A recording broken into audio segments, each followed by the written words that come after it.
Hello বন্ধুরা, আমি জিলানি আর আপনারা দেখছেন আপনাদের প্রিয় চ্যানেল ইউটিউব মাস্টার জিলানি।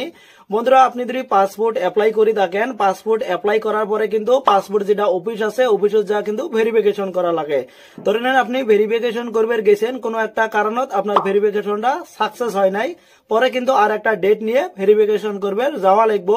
তো বন্ধুরা, এই ধরনের যদি আপনার সমস্যা হয়ে থাকে তাহলে কিন্তু এই ভিডিওটা আপনার জন্য বহুত গুরুত্বপূর্ণ, কারণ আজকে আমি দেখাম আপনি কিভাবে নতুন একটা ডেট নেবেন বা আপনার যেটা ডেট আসছিল ডেটটা কিভাবে চেঞ্জ করবেন। তো চলেন তাহলে মোবাইল স্ক্রিনে যাই।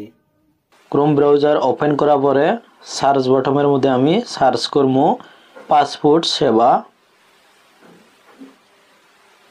ক্লিক করার পরে এই ধরনের ইন্টারফেস আসলো, সেটা পাসপোর্ট সেবা আছে এটার মধ্যে ক্লিক করলেও হবো, আর তলে যেটা ইউজার লগইন আছে এটার মধ্যে ক্লিক করলেও হবো। আমি যেটা পাসপোর্ট সেবা আছে ওটার মধ্যে ক্লিক করলাম।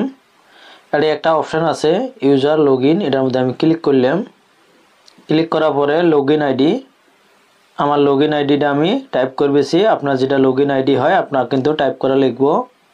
টাইপ করার পরে যেটা কন্টিনিউ অপশন আছে এটার মধ্যে ক্লিক করা লিখবো। আমি এটার মধ্যে ক্লিক করলাম। পাসওয়ার্ডটা আমাকে টাইপ করা লিখবো।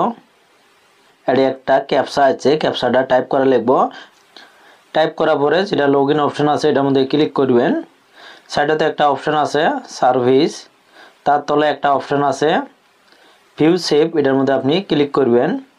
আপনার কিন্তু নামটা শো করব, আমার এইটাই হয়, এটার মধ্যে আমি ক্লিক করলাম। যেটা পেমেন্ট আছে এটার মধ্যে ক্লিক করলাম। দেন পে এন্ড শিডিউল, যেটা নেক্সট অপশন আছে এটার মধ্যে আমি ক্লিক করলাম। আরপিও লোকেশন, এটার মধ্যে আমি ক্লিক করলাম। আমি যে ডকুমেন্টসগুলো ভেরিফিকেশন করবো কোন অফিসের মধ্যে করবো, আমার কিন্তু আশেপাশে যতগুলো অফিস আছে সবগুলো কিন্তু শো করব।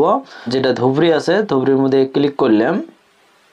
তলে কিন্তু একটা ক্যাপচা আছে, ক্যাপচাটা কিন্তু আমাকে টাইপ করা লাগবে। আমি ক্যাপচাটা টাইপ করবেছি।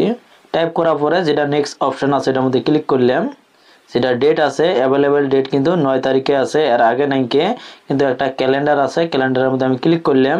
এই ডেটগুলি কিন্তু শো করলো 9 তারিখ, 10 তারিখ, 11 তারিখ, 12 তারিখ, 13 তারিখ। এই ডেটের ভিতরে কিন্তু আমি যে কোনো একটা ডেট নিবে পাবো। এই ডেটগুলির ভিতরে কিন্তু যা আমাকে ভেরিফিকেশন করা লাগবো। আমি প্রথম যেটা ডেট আছে 9 তারিখ, আমি এটার মধ্যে ক্লিক করলাম। সাইডতে একটা অপশন আছে বুক বলি দেখতে পাচ্ছেন, এটার মধ্যে আমি ক্লিক করলাম।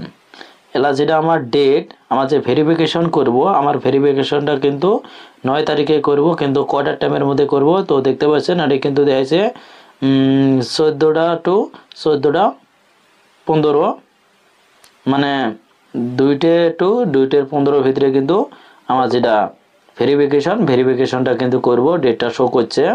আমি যদি এটা প্রিন্ট করে নিতে চাই তো কিভাবে প্রিন্ট করব, তলে যেটা আছে প্রিন্ট অ্যাপ্লিকেশন রিসিভ, এটার মধ্যে আমি ক্লিক করলাম।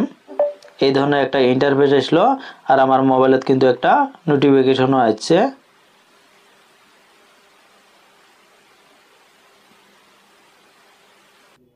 আমি কিন্তু সুন্দরভাবে আপনাকে দেখাইলাম কিভাবে নতুন একটা ডেট নেবেন। আপনার যদি কোনো ধরনের প্রবলেম হয়, আপনি যদি ডেটটা না নেবেন পান তাহলে কিন্তু নিশ্চয়ই কমেন্ট করবেন, আমি কিন্তু কমেন্টটা রিপ্লাই দেবো। আর ভিডিওটা ভালো হলে কিন্তু অবশ্যই লাইক করবেন, একটা শেয়ার করবেন, আর সাবস্ক্রাইব করে বেল আইকনটা অন করে দিবেন। আর ফেসবুক পেজটাই হলে অবশ্যই কিন্তু ফেসবুক পেজটা ফলো করে একটা লাইক করবেন। থ্যাংক ইউ সো মাচ ভিডিওটা দেখার জন্য।